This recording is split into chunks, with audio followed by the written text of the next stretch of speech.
Oh, sorry. Started out the video on mute. My apologies. Welcome back to Intro Psych. We are going through the King text, the Intro Psych text. We are now into chapter 3 on sensation and perception. Kind of like chapter 2, there's going to be some anatomy portions of this chapter, looking at the human eye and the human ear. But really, we're going to look at the psychology behind, sensation and perception. So we'll divide this chapter into 4 sections: sense and perceiving the world, the visual system, because human beings, we rely tremendously on our ability to see. Like, we are primarily a visual species in terms of like how much space is dedicated to vision in the brain. It's our dominant sense. Obviously, that's not the case for other species, other beings. Probably second behind that would be auditory senses. So we'll look at hearing, the anatomy of the ear, and then we'll close out with looking at other senses like taste, touch, smell, and some other senses that you use all the time, but maybe you aren't necessarily aware of. So some basic principles kind of going forward, defining some important kind of table setting definitions. When we talk about sensation, when we say there's sensation and there's perception, sensation is really just the process of detecting those raw stimulus energies from the environment and our ability to transform them into something that the brain can process and can understand.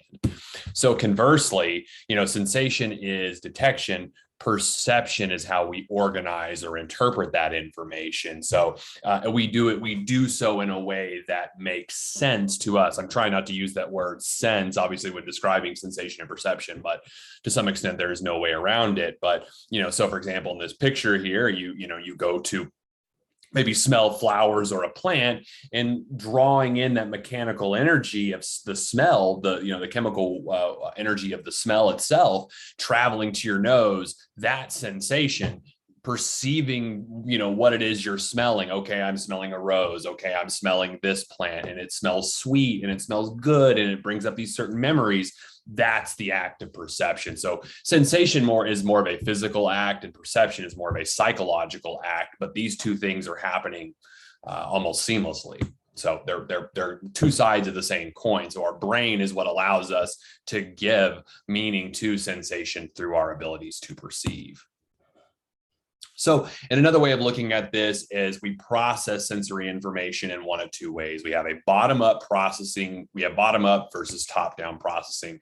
The differences are really kind of where the information is processed. So in the picture in the previous, on the picture in the previous slide, putting your nose to a flower or to a plant and smelling it, that initiated that sensory input of drawing in that sensory experience is more of a bottom-up process versus top-down, which you're relying more on cognition. So maybe later in the day, you stop and think about the flowers that you were sniffing and smelling and maybe the pleasant emotions that evoked or whatever. Then you're drawing up experiences from cognition, more of a top-down approach. So bottom-up processing is more reliant on the outside world's influence on your perception, whereas top-down, it's much more internal. It's much more of your own subjective experience of perception. And this is where maybe in top-down processing, things like expectation, prior learning, prior understanding start to influence like how you interpret or process certain events.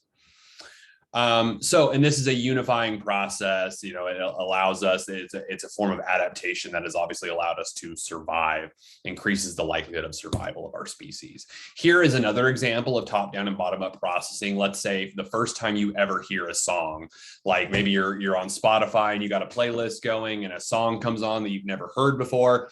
Taking in all of that sensory information for the first time is bottom-up processing. Like you are solely relying on the music, the sounds themselves to interpret that information.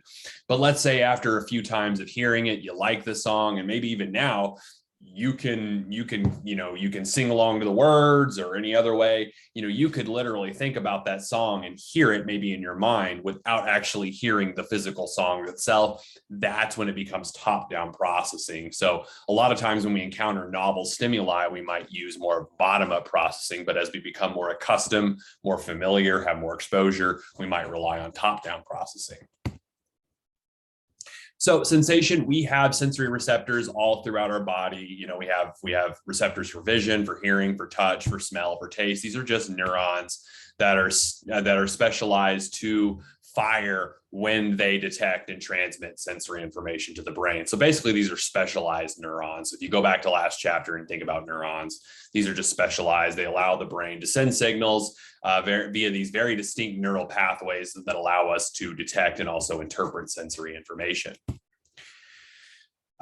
So, what we're talking about is detecting energy. We start that, at the cellular level. We have specific cells that will respond to sensory information. These are called sensory neurons, and these are what sort of lead to the processes of sensation and perception. So you have the brain, sensory neuron, or maybe we encounter the mechanical feeling, seeing light, that leads to the detection of certain cells, which leads to action potential or the firing of those cells, and our brain interprets that information. So it's one of these very quick mechanical processes that happens very quickly, obviously very important to our survival.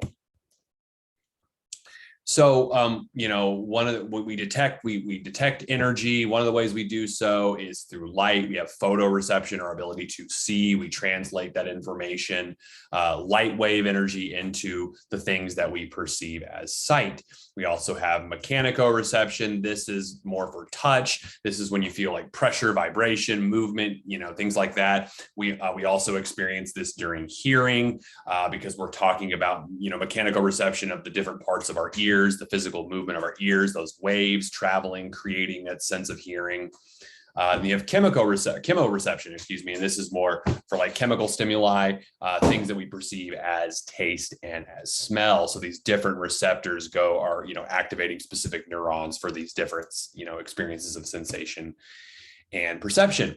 If we're going to talk about sensation and perception, there's also a lot of discussion to be had about the role of ESP, or extrasensory perception, this idea that we can perceive thoughts or events, even when there is no concrete sensory input. So for example, like reading somebody's mind, predicting the future, seeing things, ghosts, things like that. The problem is that these claims are interesting, but are not grounded in science, and for the most part, pretty doubtful.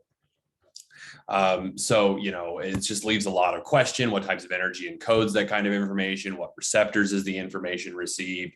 These are basically questions that we are not able to answer scientifically. So unfortunately, ESP makes for really cool movies and pop culture and books and things like that, but not so much in terms of scientific theory. In terms of our ability to perceive and detect sensory information, we do have certain thresholds. Like there is, for example, a thing called absolute threshold, meaning there is a minimal amount of stimuli that has to be present in order for us to detect. So for example, with vision, roughly speaking, the absolute threshold for our ability to see is a candle flame at 30 miles away on a dark and clear night. So meaning if you were staring off into the distance, about half of the time you could detect with your eyes a candle flame. You could recognize that there's light 30 miles away. Of course, if the sky is cloudy, if you have bad vision, you're wearing glasses or not wearing glasses, all kinds of things could factor into that. But on average, most people can be, average person can detect about half the time that quantity. For hearing, it's a ticking clock at 20 feet under quiet conditions. And for all the other senses you can read about, but these are the minimal amount of energy that we can detect. Anything below that might be considered, anything below that would be considered, sorry, it's going to bug me now. Why am I having a hard time remembering this? I'm jumping ahead. Subliminal, sorry, it's subliminal. Geez, I could not pull that information out of my memory for some reason. I don't know why. I have no idea, so I'm going to go back. So anything below absolute is considered subliminal. We also have, we have certain thresholds for how much information we can, we can tune into, for example, like noise. We can kind of sometimes tune out irrelevant or competing stimuli, or sometimes even be overwhelmed by noise stimuli. Like if you're in a crowded party, hearing all these different voices, some people get overwhelmed by that, but other people are able to kind of tune it out and focus on certain things. So it's interesting how that works.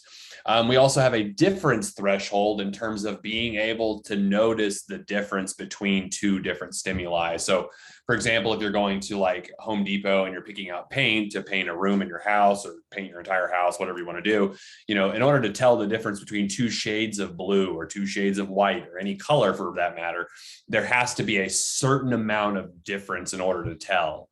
How much change is necessary before we can tell there is a difference. And this is called the just noticeable difference. And it does increase with the stimulus magnitude. Weber's law also says in order for something to be perceived different, they must differ by a constant or a minimum proportion, not a constant amount, but a minimum, but a constant proportion. So for example, if you have 10 candles, and then you add 1 to those 10 candles, you might notice a difference in terms of the light output. But if you add 1 candle to 100 candles, you're probably not going to notice that same kind of difference. In this case, you probably want to add 10 to the 100 candles so you can kind of see the same sort of percentage of change. So subliminal, as I mentioned earlier, this is anything that is below our absolute threshold. And these are things that we might be, that are below our conscious awareness. There's some really interesting research. A theater owner tried to implant subliminal messages to get people to eat popcorn just by simply flashing the words really fast: eat popcorn, drink Coke, things like that, and what they found out is they thought, I think there was some correlation research evidence there, but for the most part, it turned out that actually didn't influence theater consumption habits really at all. So subliminal perceptions can have influence to some extent, but probably not going to make us change, dramatically change our behaviors. And you can also read about the blackjack studies in your textbook and things like that. So, just for the sake of time, we're moving forward. We also have to be aware of stimuli in order to detect it. If we're not aware, then, we have no ability to detect it. So it's almost like we're blind. So really kind of when we make decisions about stimuli we encounter in the environment, it really comes down to something like, well, did I even detect something at all?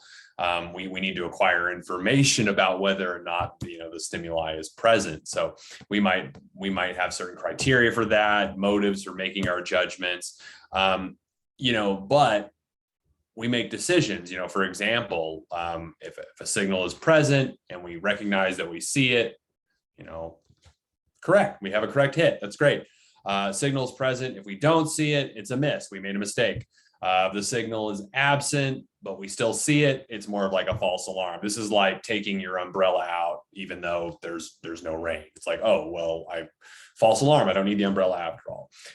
No, I don't see it. The signal is absent. You're making a correct rejection. And putting this into a real world context, let's say like if you see somebody, you meet somebody in your everyday life that maybe, you're attracted to, you find yourself, oh, I want to ask this person out to hang out with me, maybe go on a date or just hang out.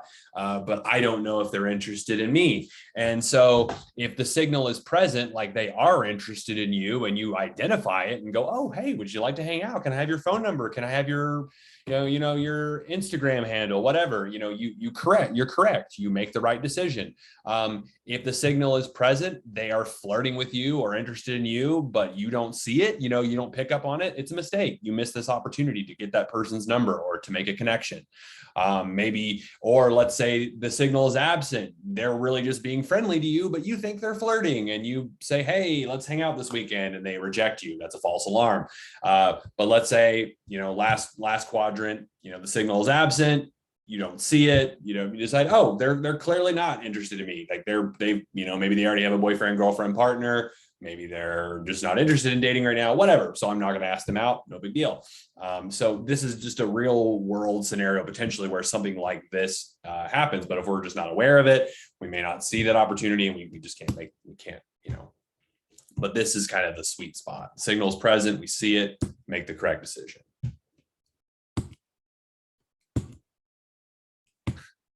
Sorry, forget about where some of these graphics are strategically located. So, okay.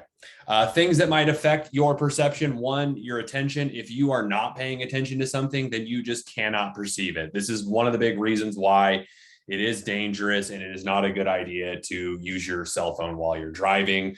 Because if you have a phone in your face, Instead of looking at the road ahead of you, you're now your perception is now on the phone instead. So you can literally be blind to things if you're just not paying attention to them. We also have selective attention, our ability to kind of selectively attend to different stimuli in a crowd. This is also sometimes called the cocktail party effect, where, for example, you're in a crowded room, like a party, like a cocktail party, and you're able to kind of selective attend to the person you're talking to, but maybe you block out everybody else. This, of course, is shiftable. Maybe something happens on the other side of the room. You shift your attention. Now your attention is focused elsewhere. Other things that attract our attention are new things. As human beings, we like new things that are bigger or smaller, things that have color that stand out, movement, emotions, especially the more intense those emotions are, those things tend to stand out. I mentioned earlier, cell phone blindness. If you're not paying attention to the road because you're on your cell phone, you are engaging in inattentional blindness. If you're not paying attention to something, in a sense, you are blind to that stimuli. Other things that can affect your attention, also culture. The culture you grow up in will, the kind of culture, if you're growing up maybe in more of a collectivist versus individualistic culture, it might determine the kinds of focal points that you draw your attention to. It might determine the kinds of context you focus on. So culture matters too. It also might result in change blindness. Maybe you don't even notice changes that are happening around you. So it's some interesting ways that our perceptions can be influenced by factors that are completely outside of the physical acts of perception and sensation perception. Perceptual sets, basically we have a predisposition or a bias or a readiness of way we want to see the world around us. So go ahead and take a look at, for example, there's an interesting experiment to this, perceptual set idea in your textbook as it relates to, playing cards. So take a look at that. But, culture also determines perceptual sets, ways in which we perceive the world around us. We also adapt. Our senses do adapt. They change in responsiveness to different systems. And it's also based on the level of stimulation.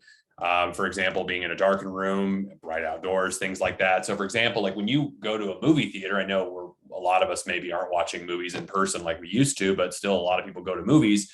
Going to a movie theater at first, maybe you walk in, the theater's dark and you can't see a whole lot.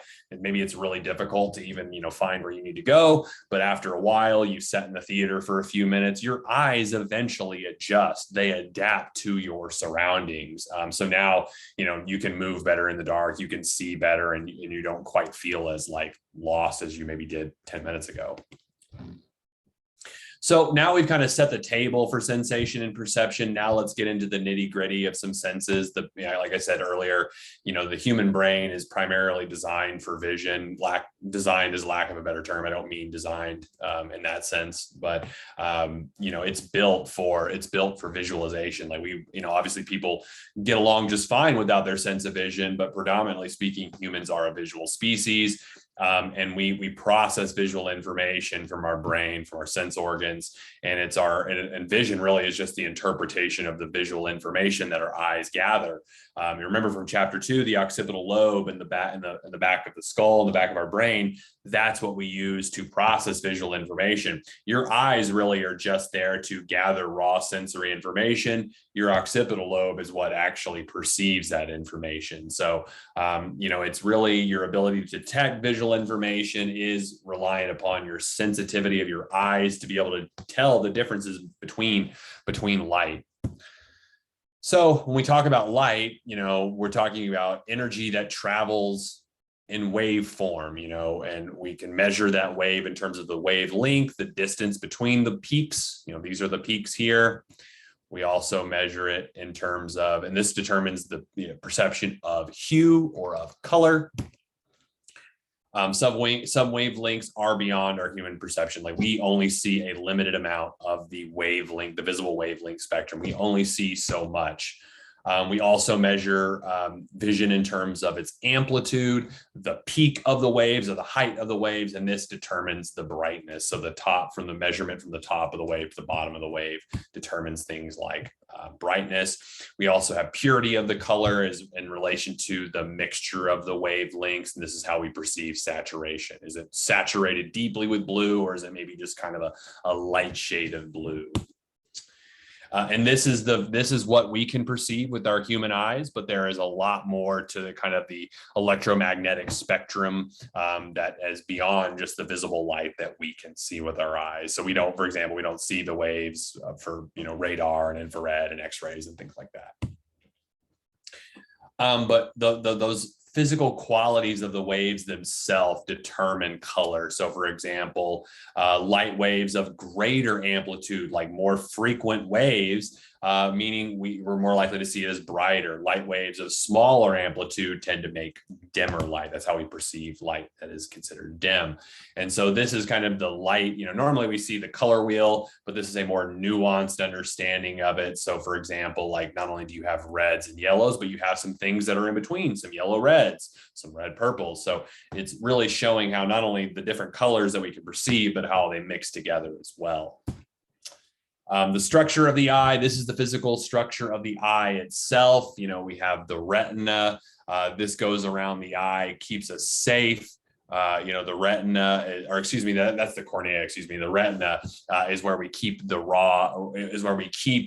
the neurons, excuse me, I'm mixing some of these parts up now. Let me get my bearing straight again. The retina is the home of the neurons that allow us to perceive black and white, perceive color vision. Those are called the rods and the cones. So retina is really important. Oh, I'm sorry, it holds those receptor cells. You also have the pupil, what allows light to enter. It opens and closes, constricts based on how much light. You have the lens, which allows us to adjust for depth. It's like the lens of a camera. The cornea is the protective lens around the eye. The iris is the color portion of your eye. Really, it's just a muscle that allows the pupil to open and close, to dilate and constrict. You have the optic nerve, which leads from your eyeballs through the brain to the occipital lobe. The fovea is on the retina. It is the highest concentration of rods and cones. Those are the receptor cells that allow us to perceive, color vision, black and white. So you have rods. These are sensitive even to dim light, not necessarily color. These allow us to see like black and white shading. They function really well with low light.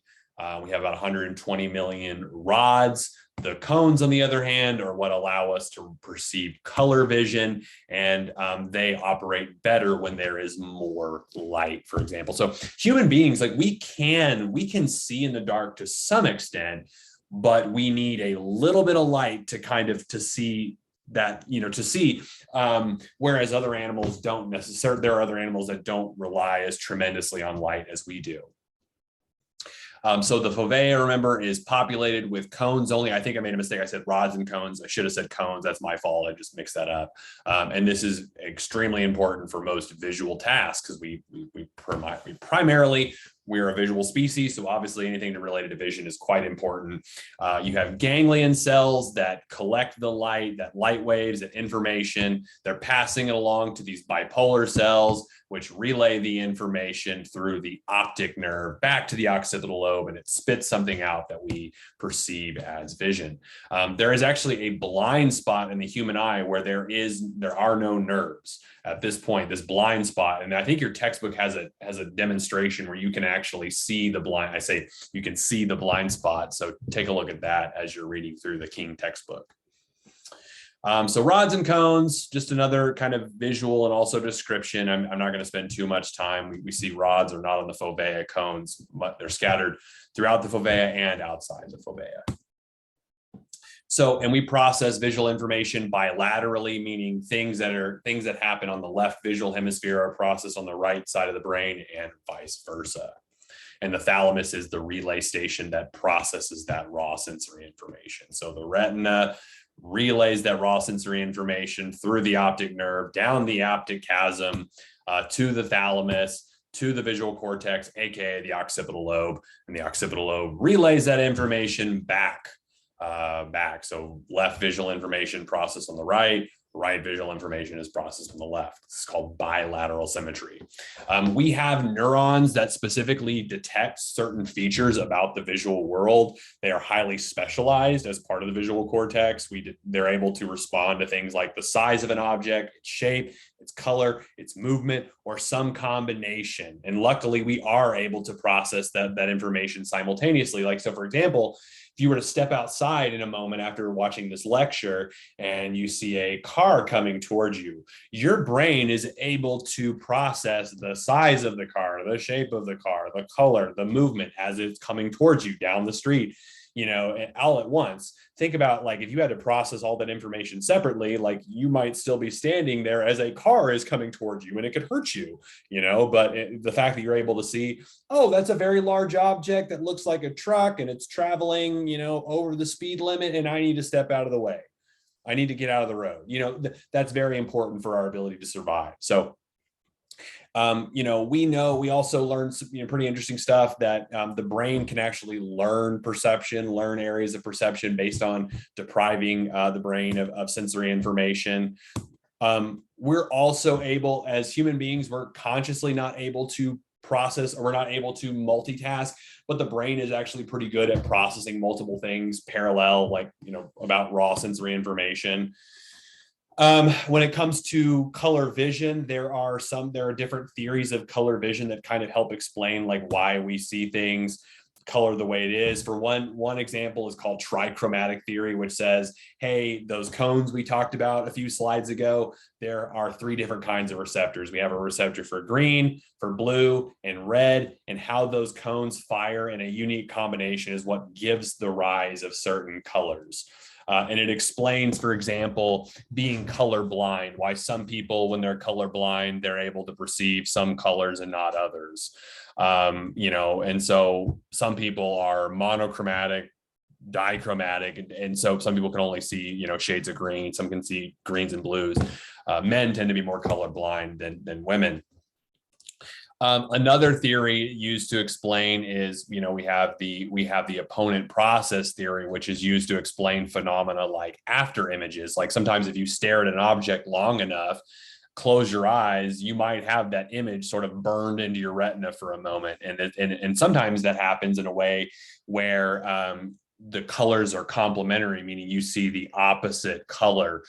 So opponent process theory says, rather than a red, blue, green cone, we have pairs. We have a red, green, we have a blue, yellow, and a black and white cone, basically. And that's why sometimes objects will appear to kind of be the opposite. And I think the textbook talks about a trick that you can do to see this for yourself. Like, if you stare at this image long enough, like if you want to pause the video and try this, stare at this image, I think directly at this little dot here for about 30 seconds, then immediately move your attention over to this dot. Chances are you're going to see these colors, but the colors will be swapped in terms of their color pairs. So you can give it a try if you'd like. For the sake of time, I'm going to move forward, but have fun with it if you'd like to. It is a pretty neat experiment, or a neat example. So this is an example of kind of what this is happening. The trichromatic receptor system, green, blue, red, our brain might perceive this, some combination of this. It also brings into account opponent process theory. So really, both theories are kind of important in terms of explaining vision. It's not just one theory or the other. Actually, both are needed. So what do? We detect that information. Now we have to perceive it. How do we organize and interpret visual information? We might interpret things based on their shape, their depth, their motion, constancy, all kinds of dimensions that we're really focusing on visually, we're able to detect pretty quickly. And there's a whole branch of psychology that is extremely interested in these sorts of acts, these cognitive acts, and it's called Gestalt psychology. And it's looking at how our perceptions are naturally organized by patterns from the environment. And the key kind of saying from this perspective is that the whole is different from the sum of the parts. Our ability to kind of group things together in this whole image is very different than the individual parts themselves. And so you have different principles. We organize things based on figure ground, like we focus on the figure and everything else is in the background. We are able to operate on laws or principles of closure, proximity, similarity. We group things that are similar. We group things that are close together. And we're able to even fill in the gaps through closure when objects are not perceived as whole. And you can read about some of the examples or see some of the visual examples here. So this is the figure ground relationship. Depending on how you're seeing this picture, you might either see it as a vase or as two faces. If you see it as a vase, this white vase-like object is the figure, and this purple stuff is the background. It is the ground. But if you flip it, if you're seeing the faces here, these faces, that's the figure, and this white stuff is the background. It really just depends on how you look at it. Closure, the fact that you are able to understand, like, this is a triangle, this is a square, this is a unicorn. I'm kidding. It might actually be a horse, but that little point there makes it look like it's a unicorn. Our brain fills in the gaps automatically because we are familiar with these objects. If you have never seen these objects before, maybe you interpret it differently, but because we have exposure to these objects, we're going to see them differently. Proximity, you're more likely to group these things together because they're closer to each other rather than individual little dots. Similarity, we're more likely to group, we're more likely to say, like, these are columns of circles or rows of circles, because we're going to group the objects that are similar together.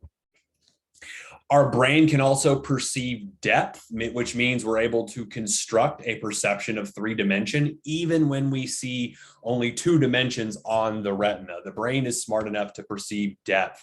We have what are known as binocular cues of depth, which rely on both eyes, seeing disparity and convergence. So we also can rely on depth only using one eye. So if you covered one of your eyes right now or close one of your eyes, you should still be able to see depth in this picture, for example, like overlap. You can see the depth, the children in the background, and the focal point here. It looks like it's much closer as those the paintbrushes, excuse me. You might also be able to tell, like, linear perspective and height and field, even with your eye closed. Like, we can perceive the depth going down this hallway. We can see the height of this picture, even with one eye covered. Shading, we're able to tell there's some shadowing and shading going on. Same thing. You're able to tell there might be some texture here as well. These are all things the brain can detect whenever, even with only one eye. Now, 2 eyes, of course, is better than 1 when it comes to vision, but hey, we're not just limited to 2. We can also detect motion. We have special receptors in our neurons that detect motion, also the perception of apparent motion, and this kind of visual illusion here that you can read about in your text.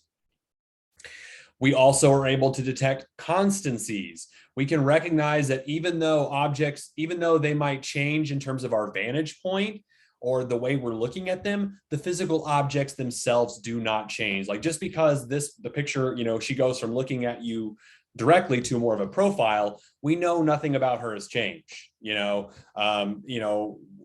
The sensory information may be changed, but our ability to interpret the information has not changed. And so we see constancies in terms of size and shape and color. Here are some examples of this. We can tell, even though some of these balloons are closer, it's not like these are really tiny balloons and these are really big ones. We're able to tell that they're probably all, pretty similar shapes, even though they're at different points on the retinal field. Shape constancy, we're able to tell this is a door, it's opening, closing, even when the object changes, the shape changes. And psychologists also, to understand, how we interpret and perceive visual information, psychologists rely tremendously on illusions to really kind of break down the nitty-gritty of sensation and perception. So for the sake of time, you can read about those and Google those or look up videos about those, on YouTube or maybe where you're watching this video, but, check out like the blinking effect, the rotational, the pattern recognition. All of these things are illusions that psychologists might study to really help us understand the limits of our ability to perceive. Okay, we are now switching gears to the auditory system. We are talking about how our ability to hear. So hopefully, right now you're hearing my words as they come across, coming across this screen, and it tells us, a lot of things. Sound is information. It tells us the direction. It tells us about events that are happening around us. It allows us to orient ourselves towards those events. And it also allows us to communicate language. Music, language, that is what, really where the money at is, as far as sound is concerned. So sound, like sight, the properties of sound, it also travels in waves, and we talk about the amplitude and the frequency of those peaks. The frequency of the waves determines the pitch. And obviously some wavelengths cannot be perceived. The pitch is maybe too high, too low, we can't perceive it. Amplitude is the height of the waves, and that determines the loudness itself, in which we measure in terms of decibels. When you have mixtures of wavelengths, it leads to more complex sounds, and this is what determines things like timbre or tone. Like somebody has maybe more dulcet tones, maybe somebody has a more high-pitched tone, but those different wavelengths, the physical properties themselves are what determine. So amplitude determines the loudness, frequency determines the pitch, and the complexity of the waves themselves determine the timbre. So you can kind of see graphically what that might look like visually in terms of sound. So the ear, it's really can be broken up into three parts. It's not just the flap of cartilage on the side of your ear. That is the pinna, or the outer ear. And that is what starts the process of hearing. And it's what allows the brain to start to funnel those raw sensory information, those waves, to the middle ear, which is the eardrum, the hammer, the anvil, and the stirrup. These will vibrate according to the sound and will push the sound even further deeper into the inner ear, which is made up of the oval window, cochlea, basilar membrane, all of these really important parts of the ear that are used to convert that raw sensory information into something that the brain can understand, traveling to the auditory nerve. So for example, this picture is a bit dated because most of us probably don't have these things called cords on our headphones anymore, but you have sound that travels in this wave. It comes across to the eardrum vibrates, pushing it to the hammer, anvil, and stirrup, which is the smallest bones in your brain, or in your whole body, not just your brain, excuse me. They're the smallest bones in the whole body, and it processes that information to the inner ear, the cochlea, the semicircular canals, or where we have the nerve cells that process the raw sensory information. So it's so important. Your ear health is not just like cleaning your ears, but it's like preventing damage to your ears, whether it's exposure to sound waves or rupturing eardrums, things like that. The physical aspects of your ear, keeping them safe is the difference between maintaining your hearing or not. So here's a more nuanced look at the structure of the ear. As the waves are being passed from outer, middle, and inner ear to the auditory nerve. In terms of how we perceive hearing, how we perceive pitch, for example, there are a couple of theories, kind of like vision. There are a couple of theories. There's also a couple of theories for hearing. Place theory for pitch says that determining, when we think about high pitch frequencies, this theory is used for high pitch frequencies. It is the location of stimulation along the basilar membrane. So if you go back, the basilar membrane, it's inside the cochlea here. The physical location where that stimulation occurs determines high pitch sounds or high frequency. When we talk about frequency theory, this is used for talking about low pitch, and this is getting into the actual frequency of the nerves firing. So really what we're looking at is we have one theory for explaining high pitch, one for explaining low pitch. How do we process the information? It goes from the cochlea to the auditory nerve, to the brainstem, to your temporal lobes. All that information crosses it to the opposite hemisphere, not always, but typically that's what's happening. We also use that information. We use sound waves to localize sound. We can determine where the location is. We can determine the intensity of the sound, which influences things like, how far away is it?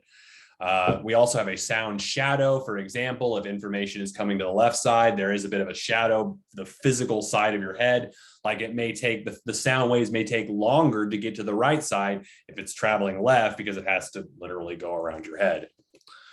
The timing, we can also determine, we can use timing. So a lot of information there. But that's not the only senses. We do have other senses, of course. We have skin senses. Your skin is your largest organ. We use those senses to determine the experience of touch, like pressure, temperature, pain. We have chemical receptors for taste and smell. We also have our sense of kinesthesis, our ability, our body and movement. We also have the vestibular sense, which is our sense of balance. All of this stuff is really important. So at a skin level, we have different cells all throughout our skin that perceive various aspects of touch. We have receptor cells that travel. The information travels to the spinal cord, through the brainstem, through the thalamus, to the somatosensory cortex. So some of this is just review from chapter 2. We can also determine temperature, cold and warm. We actually don't actually have receptors for things that are too hot, because actually what's really happening is tissue destruction. Like if you put your hand on a stove, you're not necessarily experiencing like too hot, too cold, whatever. You're experiencing just your flesh burning away. That's what's causing you to move. There's an actually interesting trick to the brain. If you're simultaneously perceiving an object as warm and cold, like they have those coils that'll run cold and warm water at the same time, your brain interprets that for whatever reason as being hot. It's almost like it just tricks the brain. The brain can't handle that raw sensory information. We also have nociceptors we have receptors in our skin called nociceptors that respond specifically to the experience of pain. And we have a fast and slow kind of pain pathway. Like when you step on a Lego, for example, and you immediately, jump up and grab your foot, or you put your hand on a stove and you immediately pull your hand away. That's more of a fast kind of pain process. But sometimes maybe we take a bump and maybe we don't even realize it. Maybe you're engaged in a sporting activity, you're playing hard, and maybe you take a hit or something and you don't even realize that you're in pain. Maybe it's not until later you stop and see, I've got a bruise, or I'm bleeding, or whatever. Somebody said something and you're like, oh yeah, I guess I'm in pain. That's maybe more of an example of slow. We also the body relies on what are called endorphins to protect us from those kind of everyday wear and tear the body undergoes. So our body is kind of designed to regulate to some extent our experience of pain. But pain also is a psychological event, like in terms of how it's perceived. Like some people are more prone to perceive pain than others. Like for some people just love getting tattoos, like in this picture here, and they don't mind the pain at all. Other people are terrified of making themselves go into that, degree of pain. We also have receptors for taste that are on the tongue or our papilla. We have taste buds, specifically for sweet, sour, bitters, salty, and another flavor called umami, which is more of that savory kind of taste you get from eating something that's maybe higher in protein. And it has a cultural influence. How we like some cultures maybe have more preference for umami than not. As far as smell is concerned, we call this the olfactory sense, and it also relies on chemical receptors from objects coming to the olfactory bulb in our brain that relays that information from the brain, or from our nose, the olfactory bulb to our brain. And what's really interesting is how much smell and taste go hand in hand. Like, for example, if you cover up your nose like this, a lot of times you may not even be able to taste the things that you're eating. Supposedly you can take a bite out of an apple and a bite out of an onion, and if you have your nose covered and maybe even your eyes closed too, you may not even be able to tell the difference at a taste level. Other senses, kinesthetic is your sense of movement, posture, orientation, and it is regulated by the joints and muscle fibers throughout your body, and it gives us feedback about our body. It allows us to do, for example, athletic things like moving our body. And the vestibular sense is the sense of our balance and orientation of our body. We have semicircular canals in the ears and the inner ear that are filled with liquids, and the orientation of that liquid, for example, alerts the body whether we're upright, prone, down, crouched, whatever. And we basically, when we wake up, we don't freak out when we realize, oh, I'm laying down, why am I not standing, or whatever. The brain is able to keep track of that information without us even being aware of it. So that's going to be it for chapter 3. Kind of a nitty gritty, a lot of anatomy about what's going on with our sensory information. Let me know if you have any questions in the chat or office hours, anything at all. Otherwise, I'll see you around for chapter 4 on consciousness. Take care. Bye.